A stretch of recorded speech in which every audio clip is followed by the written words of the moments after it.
Best Kept Lit presents The Invisible Boy by Trudy Ludwig. Can you see Brian, the invisible boy? Even Mrs. Carlotti has trouble noticing him in her classroom.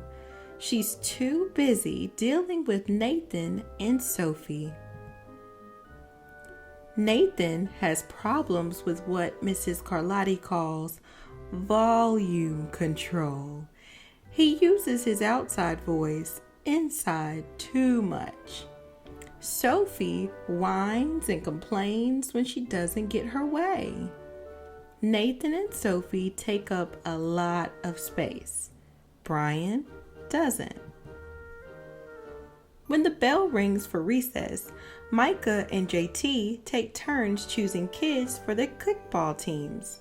The best players get picked first, then the best friends of the best players, then the friends of the best friends. Only Brian is left, still waiting and hoping. JT glances in Brian's direction and just as quickly looks away. "We've got enough players for each team," he tells the others. "Let's play ball." In the cafeteria, Madison and her friends talk about her birthday party. "The rope swing over the pool was awesome," says JT. "Yeah, so was the water slide," adds Fiona. "That was the best pool party ever." "I'm so glad you guys had fun," says Madison. "Everybody did except Brian. He wasn't invited." At choosing time, while the other kids play board games and read, Brian sits at his table doing what he loves to do best. He draws fire-breathing dragons scaling tall buildings. Greedy pirates digging for treasure, space aliens locked in intergalactic battles, and superheroes with the power to make friends wherever they go.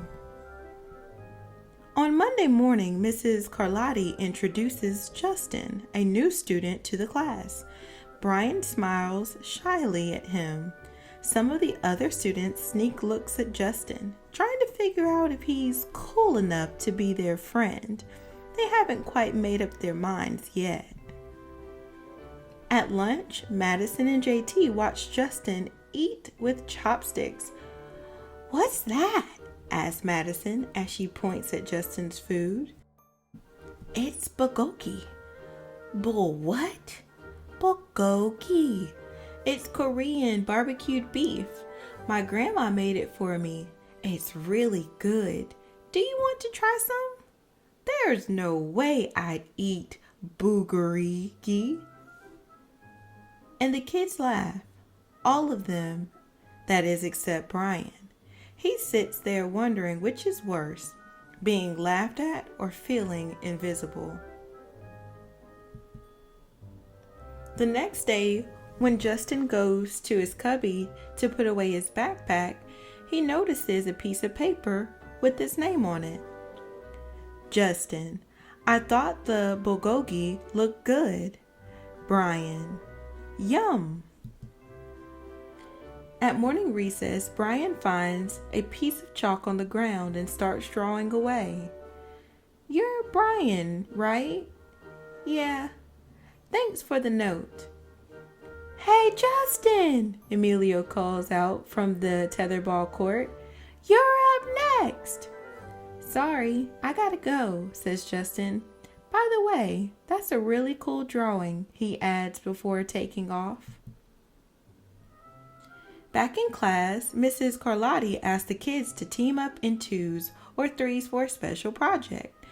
The kids scurry around the room to pair off. Brian heads towards Justin. "I'm already with Justin," says Emilio. "Find someone else." Brian looks at the floor, wishing he could draw a hole right there to swallow him up. "Mrs. Carlotti said we can have up to 3 people in our group. We're only 2.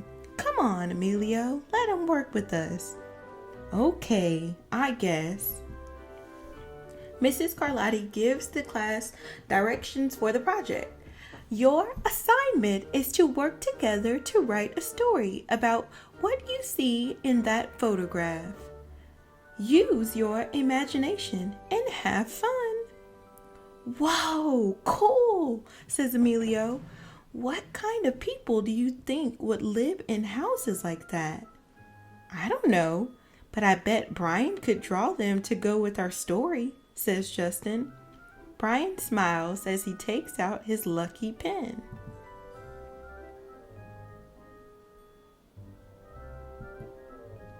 It's lunchtime again, Brian's least favorite part of the day.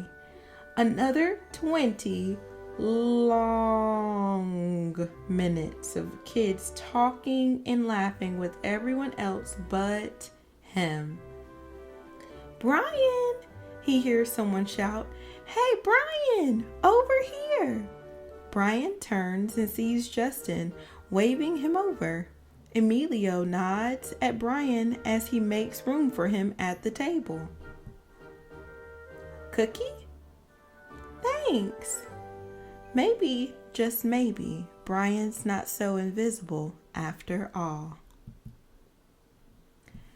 Thank you for tuning in to the Best Kept Lit. This was The Invisible Boy by Trudy Ludwig. Today's a good day to have a great day, so go be great. Remember to be good, and kindness goes a long way.